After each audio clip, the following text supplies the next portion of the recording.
Sa tuloy-tuloy na pag-ulan na nagdulot ng pagtaas ng tubig sa lugar, nagsagawa ng forced evacuation ang mga tauhan ng Silang Municipal Police Station sa Barangay Adlas, Silang Cavite upang tugunan ng banta sa buhay ng mamamayan.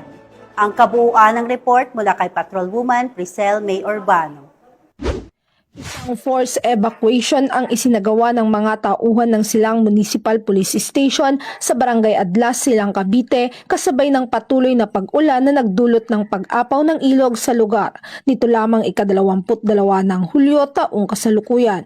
Ang operasyon ay isinagawa sa pakikipagtulungan ng mga kinatawan mula sa lokal na pamahalaan ng Silang Barangay Adlas, Bureau of Fire Protection at Municipal Disaster Risk Reduction and Management Office. Ang mabilis na tugon ay bunsod ng banta sa kaligtasan ng mga residenteng naninirahan malapit sa pampang ng ilog na nanganganib dahil sa pagtaas ng tubig dulot ng walang tigil na buhos ng ulan.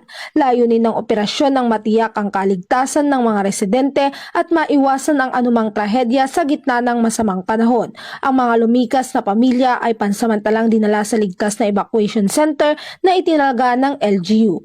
Nagpaabot naman ng paalala ang mga kinauukulan sa publiko na maging alerto at makinig sa mga abiso mula sa otoridad lalo na ngayong panahon ng tag-ulan.